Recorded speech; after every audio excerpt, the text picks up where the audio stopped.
como fizemos ontem, nós vamos ter agora a visão de um importante parceiro de Autodata a respeito do futuro e da importância do desenvolvimento de tecnologia no nosso trabalho, né? Hoje é a vez do João Barros, que é diretor da Wings, que irá nos falar um pouco a respeito da importância da tecnologia nesses tempos desafiadores que estamos vivendo. O João, por sinal, exemplo do Chamuco, está nos falando da Inglaterra, né? Pelo que eu entendi, né? O João, pelo que eu entendi, a Wings atuou de uma forma bastante interessante para ajudar algumas montadoras agora nessa emergência que a gente passou aí nos últimos meses a conseguir colocar os produtos aí na mão dos consumidores. Isso é verdade, cara? Como é que foi isso?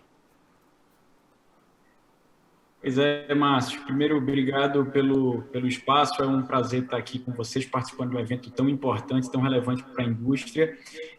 Chegaram a nos dar o rótulo de super-herói da indústria automotiva brasileira, porque nós conseguimos, em alguns períodos desse ano, suprir um gap que alguns fornecedores acabaram deixando para algumas montadoras em operação no Brasil, e graças a uma flexibilidade no projeto de eletrônica que nós temos desenvolvido na nossa linha de infotainment, né, a famosa central multimídia, nós conseguimos, de certa forma, driblar essas limitações e conseguir colocar carro na rua, que é o importante, né, que é manter a operação rodando. Então, o nosso papo hoje seria basicamente nesse sentido, de apresentar para vocês um pouco da nossa perspectiva como desenvolvedores e fabricantes de sistemas de infotainment. É um negócio que eu me arrisco até a dizer que talvez seja a maior concentração por centímetro de chips semicondutores no veículo, né? Então, isso nos coloca na linha de frente aí de exposição a tudo isso que vem sendo tratado aí ao longo do evento. Eu acho que eu tenho acompanhado e parabenizar também a vocês aqui pelo evento. Uma coisa que eu achei bem interessante é que talvez a palavra semicondutor tenha sido pronunciada mais vezes do que até veículos automóveis. Então, a gente está, de fato, num momento delicado aí da indústria, com todas essas limitações, todos esses gargalos. Então, se me permite aqui eu fazer essa breve apresentação, para trazer para vocês um pouco de como foi que a gente chegou nesse cenário, nessa situação da crise dos semicondutores, dar um pouco da nossa perspectiva aí como fabricantes de eletrônicos, do que a gente imagina em relação a tempo para a resolução desse imbróglio. Então, de forma muito sucinta, até para contextualizar, a Wings é uma empresa brasileira especializada no desenvolvimento de tecnologia automotiva. A gente desenvolve hardwares, principalmente para entretenimento e conectividade a bordo. Esses são os focos da nossa atuação. Uma empresa que opera aí há mais de 11 anos, baseados no Porto Digital, em Recife, um dos maiores hubs de tecnologia do país. O meu sotaque não me deixa negar que eu sou pernambucano. Estou momentaneamente na Inglaterra concluindo um MBA, mas o meu sotaque não deixa de negar as origens. E aí a gente tem a missão, Márcio, de transformar o veículo, de torná-lo mais inteligente. E a inteligência hoje de qualquer dispositivo depende de chips, depende dos semicondutores aí que foram tão falados, né? Então, eu vou tentar trazer de uma forma muito prática, sem termos de engenharia, um pouco da nossa visão de como nós chegamos até aqui, o porquê, e começando a falar da importância, né? Então, assim, primeiro, eu vi uma definição bem interessante numa ocasião de que os semicondutores seriam o ápice do ser humano, assim, você conseguir embarcar inteligência em dispositivos diversos, né? Basicamente, trata-se de silício com transitores, né? Os chips modernos aí chegam a ter bilhões de transitores em um espaço muito pequeno, e, de forma geral, todo eletrônico hoje possui chip como esse. E a falta hoje que a gente vê no mercado afeta principalmente aqueles mais avançados, aqueles de sistemas mais robustos, né? E esse chip ele faz exatamente com que o hardware tenha as suas capacidades eletrônicas, com que ele saiba executar as funções para a qual ele foi desenvolvido. E por isso da importância, né?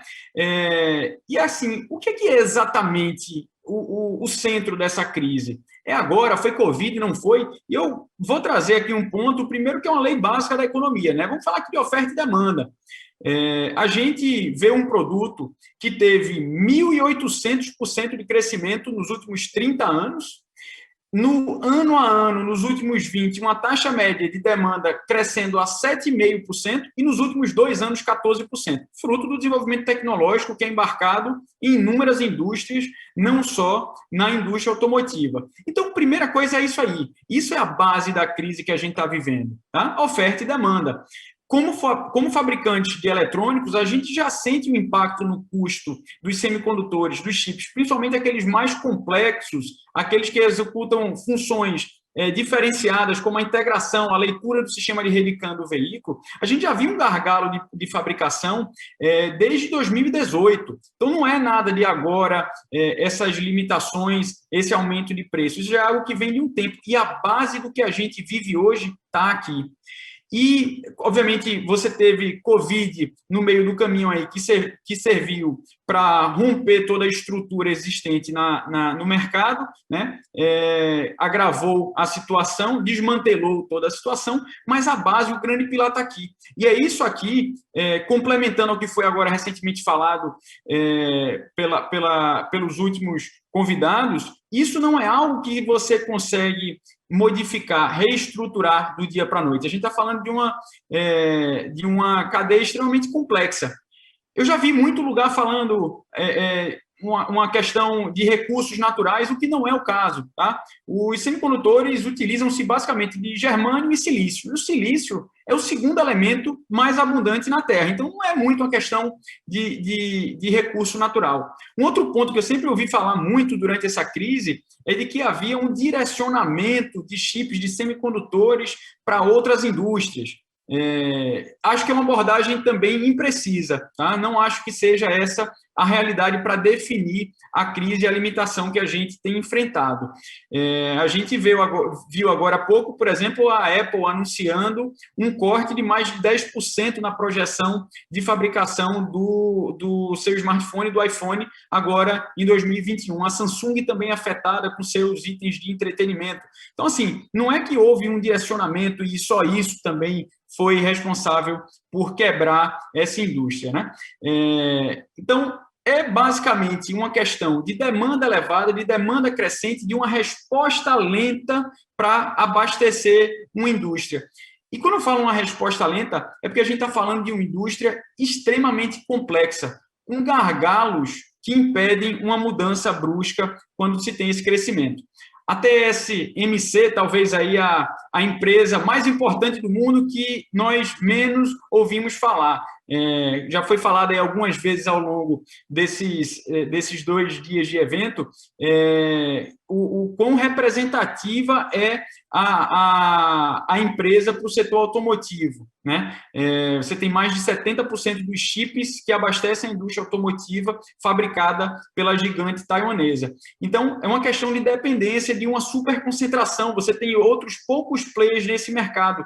Então, qualquer mudança que você tenha nesse segmento faz com que o tempo de resposta seja muito lento. E tem um outro player que é extremamente importante agora para esse processo de avanço da indústria, que é a holandesa ASML, né? É uma empresa que fabrica as máquinas que tem a capacidade de imprimir as camadas do chip.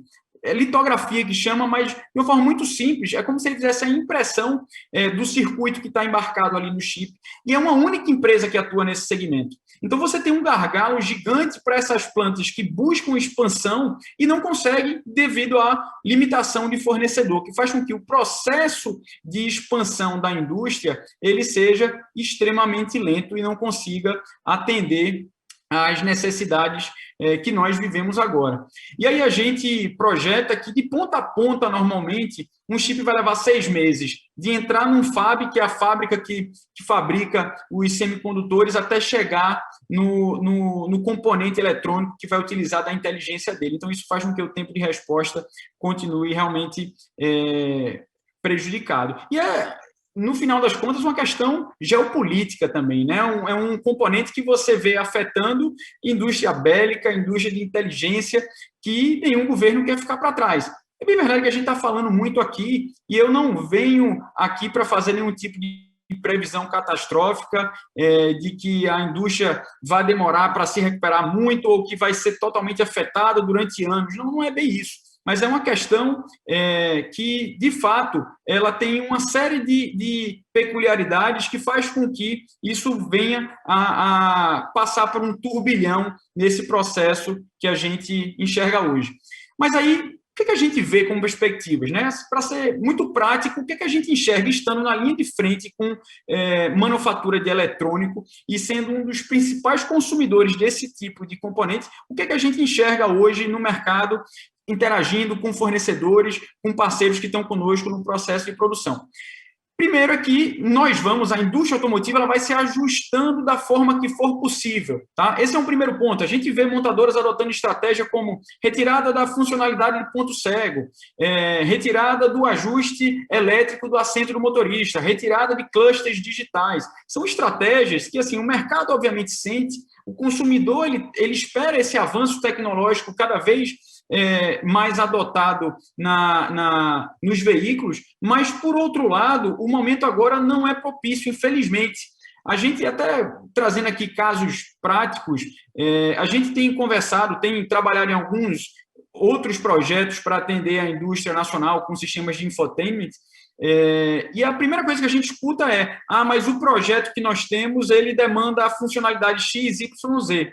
E, de forma muito prática, o que a gente tem que dizer é, tudo bem, eu entendo, mas a funcionalidade XYZ vai depender de um componente específico que o tempo de entrega hoje está comprometido na indústria. Então, é essa a realidade do negócio.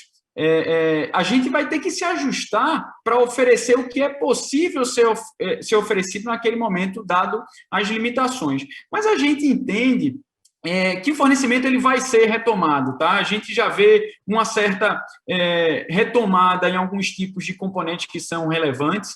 Eu tenho uma visão mais otimista no sentido de que a gente deva, em meados de 2022, restabelecer o fornecimento de boa parte dos componentes, porém, eu acredito que aqueles mais robustos vão ter a sua cadeia comprometida ainda. Então, aqueles chips que executam funções mais complexas dentro de um projeto de eletrônica, ele ainda vai ter um gargalo, que eu acredito que isso vai durar até 2023, tranquilamente, para que a indústria consiga responder essas demandas. E os custos vão continuar altos. Tá? Essa é a verdade de uma lei econômica de modificação de preço que nós já vínhamos enfrentando antes de todo esse imbróglio de Covid. Não obviamente, passou a ser agravada, mas não é pontual, não é de agora esse gargalo no fornecimento de semicondutores. Então, só a gente, aqui como eu falei, a questão da complexidade de se abastecer a indústria com os chips mais robustos, que vai permanecer escasso por um tempo. Então, só para ilustrar um pouco, trazer aqui para a realidade disso tudo que eu estou falando, o que a gente viveu e o que a gente tem passado aí nesses últimos meses ou anos. Como eu falei no começo, um dos principais produtos do nosso portfólio são os sistemas de infotainment, né, a famosa central multimídia, agregada com outros conjuntos de monitores, sensores aplicados no veículo, e estamos na linha de frente, né, sofremos da limitação do mercado. E quando a gente consegue entregar projetos de montadora que tem recorrido a gente aqui, não é porque nós temos uma super capacidade de fazer milagre, de conseguir ter acesso a componentes que o restante do mercado não consegue. Não. Na verdade, nós adotamos uma estratégia ainda em 2017, quando enfrentávamos, naquele momento específico, uma limitação no fornecimento de telas que precisou com que nós desmembrássemos todo o nosso projeto de eletrônica. O que é que nós fizemos? Nós separamos o projeto do sistema de infotainment para que ele tivesse uma certa independência de veículo para veículo. Antes nós tínhamos, bem dizer, um modelo específico para cada veículo e nós pivotamos o projeto fazendo com que a unidade central, ou seja, o core ali da central multimídia, tela e placas, fosse uma unidade e nós girássemos os periféricos para que aquele produto tivesse uma compatibilidade, uma integração perfeita com diversos modelos de veículo, alterando moldura, chicotes e a interface, que é exatamente essa ponte de comunicação do multimídia com o carro. Com que nós fizemos isso, nós ganhamos flexibilidade. Flexibilidade para mudar o projeto da unidade central em si, embarcando outras telas que estariam disponíveis naquele momento do mercado e também embarcando outros componentes de eletrônica, outros chips que teriam uma disponibilidade, um acesso mais fácil do mercado. Então, foi basicamente isso que nós fizemos em 2017 e que hoje virou um grande trunfo para a gente. Nós conseguimos alterar o projeto, adicionando ou removendo funcionalidades que estão disponíveis naquele momento e viabilizando a entrega do projeto de eletrônica de forma customizada para inúmeros modelos de veículos hoje no Brasil de uma forma muito rápida. Então, eu acho que um caso que foi amplamente divulgado recentemente nosso foi uma cooperação junto com a Toyota do Brasil, intermediada pela Associação Brasileira de Distribuidores Toyota, onde nós tivemos um êxito no desenvolvimento do projeto e fabricação e entrega que, com pouco mais de 60 dias entre a aprovação do setor de qualidade da montadora, nós conseguimos já fazer entrega dos produtos com fabricação nesse meio e entrega em toda a rede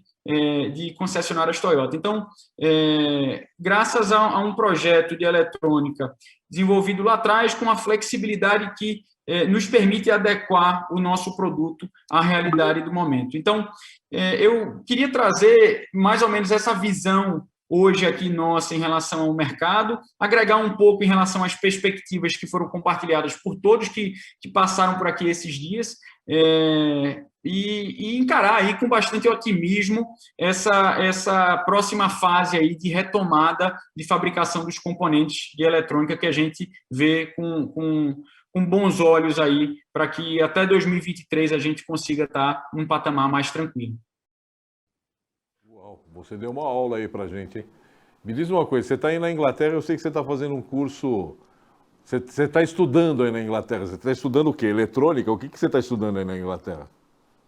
Não, eu sou da parte de negócio, então estou fazendo um MBA voltado para business mesmo, para gestão. Eu estou em Liverpool, passando frio e levando chuva. Para quem sai de Recife, com o clima que a gente tem em Recife, para morar na Inglaterra aqui, é um desafio, viu? É um desafio enfrentar esse tempo, mas estou curtindo, estou gostando, e a previsão é que já no começo do ano eu esteja de volta ao calor pernambucano. Mas você deu uma verdadeira aula aqui sobre essa questão aí dos chips, dessa questão eletrônica, né? Eu queria te perguntar duas coisas, cara, para ser mais exato, né? A primeira é a seguinte: quanto tempo existe a Wing já? Me conta um pouco da história dela. Como é que vocês começaram essa história? A Wing surgiu, Márcio, há 11 anos já. A gente empreendeu realmente muito novo, vendo um gap que existia na indústria por acessórios, principalmente de entretenimento na época, com padrão de qualidade e performance diferenciado. Você tinha uma linha de acessório que explorava muito bem o chamado aftermarket, mas não uma linha de acessório com a performance demandada por concessionária e montadora, sendo fabricado no Brasil. Então, foi esse gap de mercado que nós vimos e nós investimos desde então. A linha de infotainment é o carro-chefe da empresa e desde 2016 nós passamos a desenvolver em Recife também plataformas de conectividade para veículos. Então, a gente tem uma cooperação com o CESA, que é um instituto de inovação encabeçado por Silvio Meira, um dos grandes nomes aí em relação à tecnologia da informação no Brasil, e nós desenvolvemos com eles uma plataforma de carro conectado, que nós atendemos hoje montadoras, seguradoras e locadoras, e permitem um acesso à informação de forma remota ao veículo e a comunicação canal duplo, né? A gente consegue imputar comandos, fazer updates e controlar o veículo remotamente através das nossas plataformas. Esse é um pouco aí do resumo da nossa história. Agora, você citou o caso da Toyota, mas você tem um caso com a Volkswagen também, né? O caso com a Volkswagen é um pouco diferente. A Volkswagen anunciou o lançamento do T-Cross Sense, que é uma versão do carro específica que iria a mercado sem a central multimídia, e em comum acordo com a Sobrave, com a Associação de Concessionários Volkswagen, a associação ficou com a incumbência de fazer a busca no mercado por um fornecedor que pudesse atender aquele volume de veículo que viria a mercado, em nome da Sobrave, né? Então, eles assumiram todo o processo de teste, de homologação, de aprovação de qualidade do produto, e nós passamos a atender a rede de concessionária Sobrave de forma direta com os concessionários para a multimídia especificamente desenvolvida por T-Cross. Foi um outro caso também aí de uma super entrega. A gente conseguiu, desde a abordagem inicial da Sobrave, com 50 e poucos dias já ter multimídia circulando no Brasil e viabilizando o T-Cross, os proprietários de T-Cross ter o sistema de entretenimento. E é um acessório, Márcio, assim, que hoje a multimídia ela tem um papel muito maior do que o simples entretenimento, né? Diferente do que era há 10 anos quando nós começamos. O multimídia hoje é um painel de controle do carro. Você opera e controla uma série de funções do veículo através da nossa tela. Então, você parametriza alarme, você controla limpador e para-brisa, você define configurações do carro através do multimídia. Então, um carro como esse, sem o multimídia, eu diria que é sem o cérebro, é sem a parte fundamental de execução de uma série de funções. Então, eu me orgulho bastante do nosso êxito aí de termos conseguido entregar projetos tão importantes para o funcionamento desses veículos. A última pergunta agora, e toma cuidado com a resposta, porque o Pablo de Sica, o presidente da Volkswagen, já está aqui na fila de espera para entrar logo depois de você aqui como palestrante, tá? Você entrou no setor automotivo pela porta das concessionárias como fornecedor de acessório. Você está preparado hoje para virar já um fornecedor AIM? Sim, nós já temos alguns históricos de projeto AIM atendido ao longo desses 11 anos. Obviamente é um segmento com um padrão de exigência diferente, mas nós fomos criados para isso. Obviamente, naturalmente, a porta de entrada seriam as concessionárias, mas o caminho a ser seguido é o OEM, né? Então, foi aí que nós pautamos o crescimento da empresa e estamos chegando, já temos projetos com montadora em DSH, em linha desde 2015, 2016, e agora com essas demandas recentes aí, eu tenho certeza que isso nos dá a chancela para atender qualquer projeto que venha da indústria brasileira nesse período desafiador, né? Muito bom, cara, sabe? Então, boa sorte para vocês, cara. Vocês são uma empresa jovem, vocês são jovens, vocês entendem do que falo, ficou claro aqui na tua palestra, né? Você deu uma aula aqui sobre essa questão de eletrônicos aqui pra gente, né? Boa sorte para vocês e, cara, muito obrigado pela tua participação e por essa apresentação que você nos fez aqui, que foi brilhante do meu ponto de vista. Obrigado, Márcio. Eu agradeço, parabenizo a Autodata aí por mais um evento espetáculo, assim, é a grande referência nossa, ano a ano, para acompanhar as tendências do setor. É um prazer estar aqui no meio só de fera. Obrigado você e parabenizar toda a equipe da Autodata aí pelo evento de altíssima qualidade. Então, vou estar acompanhando aí os próximos que virão. Obrigado, cara. E bota uma blusa aí para não ficar com frio. Tá bom? Opa, tem que... Tchau, tchau. Um abraço para você.